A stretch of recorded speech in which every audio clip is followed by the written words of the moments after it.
ఆదిరన్ temple tree future సిటీకి దగ్గరగా open ప్లాట్లు మీ భవిష్యత్తు కోసం సరైన పెట్టుబడి.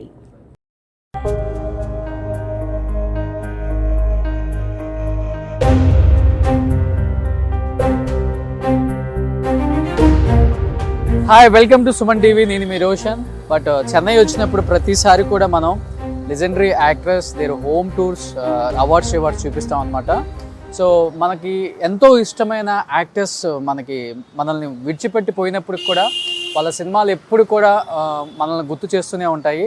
సో అలా చూసుకుంటే ఎప్పటి నుంచి ఎస్వి రంగారావు గారి దగ్గర నుంచి, గుమ్మడి గారి దగ్గర నుంచి, సావిత్రి అమ్మ దగ్గర నుంచి, అండ్ రాజబాబు గారు, అండ్ ఇలాంటి పెద్ద పెద్ద యాక్టర్స్ ఎప్పుడు కూడా మనల్ని అలరిస్తూనే ఉన్నారు. అండ్ ఈరోజు చెప్పాలి అంటే లాస్ట్ టైం మనం వచ్చినప్పుడు ఎస్వి రంగారావు గారు, సావిత్రి అమ్మ హోమ్ టూర్స్ కూడా మనం కవర్ చేసాం.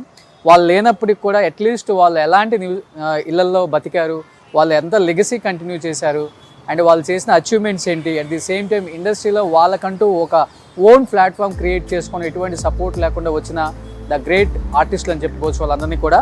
సో వాళ్ళందరినీ గుర్తు చేసుకోవడం కోసమే కనీసం వాళ్ళు లేకపోయినా కానీ వాళ్ళు ఎలా బతికారో వాళ్ళ వైభోగం చూపిద్దామని ఒక చిన్న ప్రయత్నం సుమన్ టీవీది.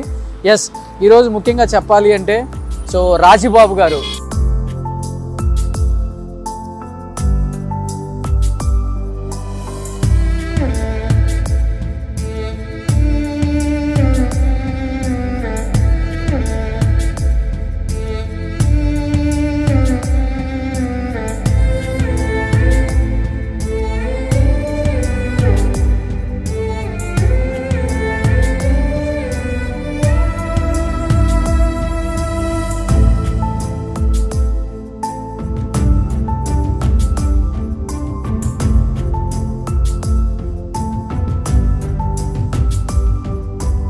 సో ఆయన రియల్ పేరు అప్పలరాజు గారు. ఆయన ఎక్కడో రాజమండ్రిలో పుట్టి సినిమా ఇండస్ట్రీ మీద మక్కువతో ఆయన అక్కడే చదువుకొని ఒక తెలుగు టీచర్గా పనిచేస్తూ తర్వాత డ్రామాలు చేసుకుంటూ చెన్నై పట్టణం వచ్చిన వన్ అండ్ ఓన్లీ యాక్టర్ అని చెప్పుకోవచ్చు.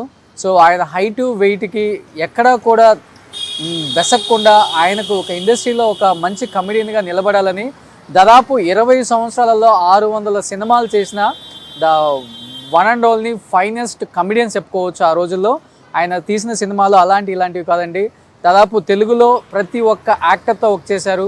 శోభన్ బాబు గారు, రామారావు గారు, నాగేశ్వరరావు గారు, ఎస్వి రంగారావు గారు, వాణిశ్రీ గారు, సావిత్రి గారు, రమాప్రభ గారితో ఆయన చేసిన కాంబినేషన్స్ సూపర్ డూపర్ హిట్స్ అనమాట. ఆయన ఎంతమందికి పేరుగా చేసినప్పుడు కూడా రమాప్రభ గారితో చేసిన సినిమాలు ఇప్పటికీ మనందరికీ గుర్తొస్తూనే ఉంటాయి. సో అలాంటి ఒక మంచి కమెడియన్.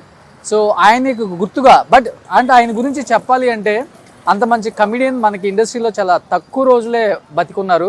45 సంవత్సరాలకి ఆయన గొంతు క్యాన్సర్తో చనిపోయారు. బట్ ఆయన చివరి రోజుల్లో చాలా బాధపడ్డారని విన్నాం. 45 సంవత్సరాల్లో ఉన్నప్పటికి కూడా 20 సంవత్సరాల ఇండస్ట్రీకే ఆయన ఎప్పుడు కూడా సాక్రిఫైస్ చేశారు ఆయన లైఫ్. చూడండి ఒక్కసారి 20 సంవత్సరాలలో 600 సినిమాలు అంటే మామూలు విషయం కాదు. సో తెలుగు, తమిళ్, కన్నడ, మలయాళం ఇలా చెప్పుకుంటూ పోతే ఆయన చేయని భాష లేదు. ఆ టైంలో సౌత్ ఫిలింలో one of the finest comedian అని చెప్తుంటారు ఆయన్ని. ఆయన కాదు అంటేనే వేరే సినిమా, ఆ సినిమా ఆఫర్ వేరే కమెడియన్కి వస్తుంది. బట్ ఏ కమెడియన్ కూడా ఆయనకు పోటీ అనుకోలేదన్నమాట. ఎందుకంటే ఆయనకంటూ ఒక ఓన్ స్టైల్ ఉంది, ఓన్ డైలాగ్ డెలివరీ ఉంది, ఓన్ కామెడీ టైమింగ్ ఉంది. బట్ ఆ రోజుల్లో దాదాపు 13 సంవత్సరాల పాటు 16 నంది అవార్డులు, 16 ఫిలింఫేర్ అవార్డులు తీసుకున్న ఏకైక హాస్యనటులు అని చెప్తారు. ఎందుకంటే కంటిన్యూస్ షూటింగ్ ప్రాసెస్, ఆయన day and night shooting and cinema మీద ఆయన మక్కువతో చివరికి ఆయన ప్రాణం కూడా ఆయన డైలాగ్ చెప్పి సినిమాలు చేసి నిజంగా ఆయన లాస్ట్ టైం ఆయన గొంతు ఎంత బాగా నచ్చుతుంది మనందరికీ. అలాంటి ఒక థ్రోట్ క్యాన్సర్తోనే చనిపోయారు. ఇక్కడంతా పెద్ద ఒక స్వెల్లింగ్ వచ్చి దాన్ని రిమూవ్ చేసి అండ్ లాస్ట్ స్టేజెస్లో హైదరాబాద్కి షిఫ్ట్ అయ్యారు ఫ్యామిలీ అని చెప్పారు. బట్ ఆయన గుర్తుగా రాజమండ్రిలో అండ్ బ్రోంజీ స్టాచ్యూ పెట్టారు ఆయనకి, 9 feet బ్రోంజీ స్టాచ్యూ. అండ్ ఆ రోజుల్లో రాజబాబు గారి గురించి గొప్పతనం గురించి చెప్పాలి అంటే ఆయన చాలామంది పిల్లల్ని దాదాపు ఒక 60-70 మంది పిల్లల్ని డిగ్రీ వరకు ఫ్రీగా చదివించడమే కాకుండా అండ్ అక్కడ పనిచేసే చాలామంది లేబర్స్కి కూడా ఫ్రీగా ల్యాండ్స్ ఇవ్వటం. అండ్ ఆయన పేరు మీద కాలేజెస్ ఉన్నాయి రాజమండ్రిలో. చాలామందికి దానం చేయటం ఎక్కువ ఆ రోజుల్లో రాజబాబు గారికి ఎక్కువ అలవాటు అని చెప్పారు చాలామంది ఆర్టిస్టులు కూడా. అండ్ ఆయనకి 2 పిల్లలండి. 2 కూడా యూఎస్లో మంచి సాఫ్ట్వేర్ కంపెనీస్ పెట్టి సెటిల్ అయిపోయారు. అండ్ ఆయనకి 4 బ్రదర్స్, 5 సిస్టర్స్. సో కష్టపడి ఇండస్ట్రీలో నిలిచిన ఒక హాస్యనటులు అని చెప్పుకోవచ్చు. ఆయన గురించి చెప్పడానికి మనకి చాలా తక్కువే వస్తాయి మాటలు, ఎందుకంటే గొప్ప వాళ్ళ గురించి ఎప్పుడు కూడా తక్కువగానే మాట్లాడుకోవాలి. బట్ ఆయన చేసిన సినిమాలు ఎప్పుడు కూడా మనందరికి గుర్తొస్తూనే ఉంటాయి. కాబట్టి రాజబాబు గారు చివరి వరకు కూడా ఎలా బతికారో మనందరికీ తెలుసు. అప్పుడప్పుడు మనకు కొన్ని రూమర్స్ న్యూస్ విన్నప్పటికి కూడా ఆయన ఏమాత్రం ఏ స్టేజెస్లో కూడా ఫైనాన్షియల్గా ఇబ్బంది పడలేదు. లాస్ట్ వరకు కూడా ఆయన వైభోగం చాలా బాగా నడిచింది, మంచిగా పిల్లల్ని సెటిల్ చేశారు. బట్ వన్ థింగ్ ఏంటంటే 45 సంవత్సరాల్లో చనిపోయిన నటులంటే అప్పుల్లో మనకి బాగా గుర్తొచ్చారు ఇద్దరు, సావిత్రి అమ్మ అండ్ రాజబాబు గారు. సో వాళ్ళిద్దరూ చాలా తక్కువ టైంలోనే ఇండస్ట్రీలో ఎక్కువ సినిమాలు చేసి మనందరినీ విడిచిపెట్టి వెళ్ళిపోయారు. 1960లో సమాజం అనే ఒక సినిమాతో స్టార్ట్ చేసిన రాజబాబు గారి కెరియర్ సో 1980కి వచ్చేసరికి ఆల్మోస్ట్ 600 సినిమాలు చేశారు. సో 1981 వరకు చేశారు. తాత మనవడు, ఎస్వి రంగారావు గారు, ఎన్టీఆర్ గారు, శోభన్ బాబు గారు, షోక్ గారు, ఆయన కాంబినేషన్స్ ఆ రోజుల్లో ఎలా ఉండేదంటే ముందుగా హీరోని బుక్ చేసుకునే ముందు రాజబాబు గారిని బుక్ చేసుకునే వాళ్ళంట. అలాంటి టైమింగ్ నడిచిన ఒక ఆర్టిస్ట్ అని చెప్పుకోవచ్చు. అలాంటి గొప్ప ఆర్టిస్ట్ గురించి మనం ఎంత చెప్పినా తక్కువే అవుతుంది. సో రాజబాబు గారి నవ్వు ఎప్పటికీ మనందరూ గుర్తొస్తూనే ఉంటుంది.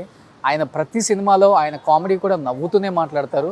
అలాంటి రాజబాబు గారు చెన్నైలో ఉన్న అన్ని సంవత్సరాలు కూడా, ఎందుకంటే బిఫోర్ ఇండస్ట్రీ మొత్తం చెన్నైలోనే ఉంది. సో చెన్నైలో ఉన్నప్పుడు ఆయన బాగా వైభోగంగా బతికిన హౌస్ ఇదని చెప్పారు. ఎందుకంటే మనం ఒక ఇంటర్వ్యూకి వెళ్ళి వస్తుంటే చెప్పారు, రాజబాబు గారి పడై వీడంటే పాత ఇల్లు ఇక్కడే, ఆయన ఇక్కడే ఉన్నారు చివరి వరకు కూడా అని చెప్పారు. సో ఇది రాజబాబు గారి హౌస్. ఇప్పుడు వాళ్ళ పిల్లలంతా కూడా యూఎస్లో ఉన్నారు కాబట్టి సో ఇల్లు రెంట్కి ఇచ్చారు, బట్ లాక్ చేసి ఉంది. సో ఇది రాజబాబు గారి హౌస్. ఒకసారి ఆ హౌస్ ప్యాన్ చేసి చూపించు ఒకసారి అది.